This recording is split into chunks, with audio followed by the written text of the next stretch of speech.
SASDOவின் பிரதான செய்திகள். முதலில் தலைப்புச் செய்திகள்.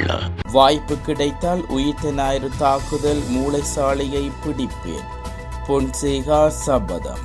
தென்னிலங்கையில் சிறுமி உட்பட 7 பேரின் உயிரை பறித்த விபத்து.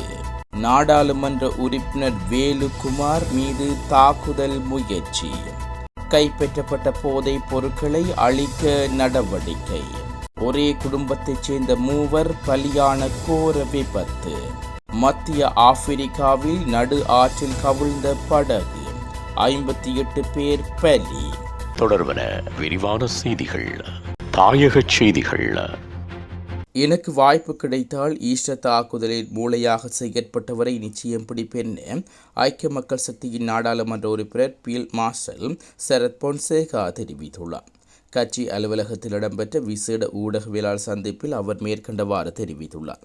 ஈஸ்டர் தாக்குதல் நேற்றைய தினம் 5 வருடங்கள் கடந்துள்ள நிலையில் அந்த தாக்குதலுக்கு மூளையாக செயற்பட்டவர்கள் இன்னமும் தலைமறைவாக உள்ளதாகவும் அவர் தெரிவித்துள்ளார். அரசு புலனாய்வு பிரிவினர் தாக்குதல் நடத்தப்பட உள்ள திகதி, நேரம், இடம் போன்றவற்றை அறிவித்திருந்தும் தாக்குதலை தடுக்க நடவடிக்கை எடுக்காத முன்னாள் அரசு பாதுகாப்பு அமைச்சர் முன்னாள் அதிபர் மைத்ரிபால சிறிசேனாவுக்கு தண்டனை வழங்க வேண்டும் என்றும், புலனாய்வு தகவலை மறைத்த அவர் தண்டிக்கப்பட வேண்டும் என்றும் கூறியுள்ளார்.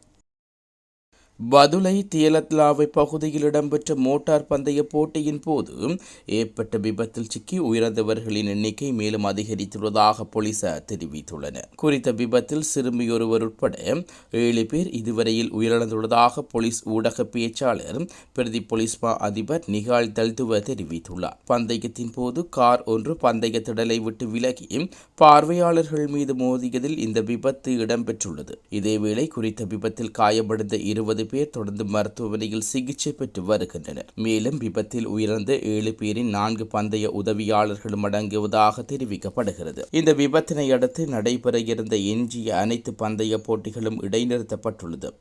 விபத்து தொடர்பான மேலதிக விசாரணைகளை தியலத்லாவை போலீசார் முன்னெடுத்துள்ளனர்.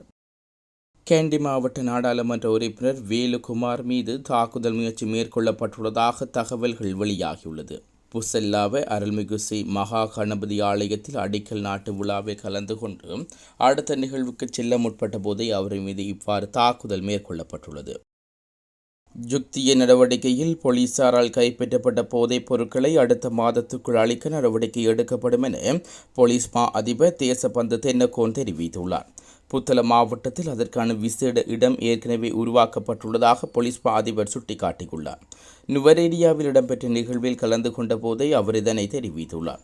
இதேவேளை போதைப் பொருள் கடத்தல் மற்றும் குற்றவாளிகளுடன் தொடர்பு வைத்திருக்கும் போலீஸ் உத்தியோகத்தர்கள் தொடர்பில் கடுமையான சட்டம் அமுல்படுத்தப்படும் என போலீஸ் மா அதிபர் தேசபந்து தென்னகோன் சுட்டிக்காட்டியுள்ளார்.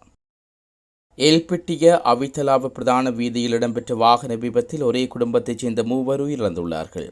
முச்சக்கர வண்டியொன்றும் லோரி ஒன்றும் நேருக்கு நேர் மோதியதில் இந்த விபத்து இடம்பெற்றுள்ளதாக போலீசார் தெரிவித்துள்ளார்கள். இந்த விபத்தில் 68 வயதான முச்சக்கர வண்டி சாரதியும் அவரது 10 வயது பேரனும் 7 வயது பேத்தியும் உயிரிழந்துள்ளதாக தெரிவிக்கப்படுகிறது. முச்சக்கர வண்டியில் பயணித்த உயிரிழந்தவரின் மனைவி, மகள் மற்றும் 18 வயது பேரன் ஆகியோர் காயமடைந்து வைத்தியசாலையில் அனுமதிக்கப்பட்டுள்ளதாக போலீசார் தெரிவித்துள்ளனர். விபத்து தொடர்பில் லொரியின் சாரதி கைது செய்யப்பட்டதுடன் எல்பிட்டி போலீசார் மேலதிக விசாரணைகளை மேற்கொண்டு வருகின்றனர். உலகச் செய்திகள். மத்திய ஆப்பிரிக்காவில் ஆற்றில் 300 பேர் சென்ற படகு கவிழ்ந்து விபத்துக்குள்ளானதில் 58 பேர் உயிரிழந்துள்ளதாக சர்வதேச ஊடகங்கள் செய்தி வெளியிட்டுள்ளன. மத்திய ஆப்பிரிக்கா தலைநகரான பாங்கோவில் வசிக்கும் மக்கள் மற்றைய பகுதிகளுக்கு செல்ல ஆற்றை கடக்க முறையே உள்ளது. இந்நிலையில் இறுதிச் சடங்கு நிகழ்ச்சிக்கு செல்ல படகில் சுமார் 300 பேர் ஆற்றை கடக்க முயற்சித்துள்ளார்கள்.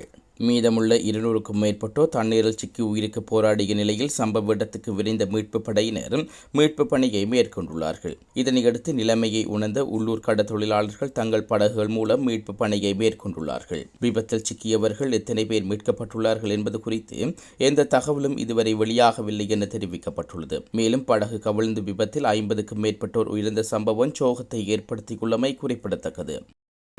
மீண்டும் தலைப்புச் செய்திகள். வாய்ப்பு கிடைத்தால் உயிர்த்த ஞாயிறு தாக்குதல் மூளைசாலையை பிடிப்பேன், பொன்சேகா சபதம். தென்னிலங்கையில் சிறுமி உட்பட 7 பேரின் உயிரை பறித்த விபத்து. நாடாளுமன்ற உறுப்பினர் வேலுக்குமார் மீது தாக்குதல் முயற்சி. கைப்பற்றப்பட்ட போதைப் பொருட்களை அழிக்க நடவடிக்கை. ஒரே குடும்பத்தைச் சேர்ந்த 3 பலியான கோர விபத்து. மத்திய ஆப்பிரிக்காவில் நடு ஆற்றில் கவிழ்ந்த படகு 58 பேர் பலி.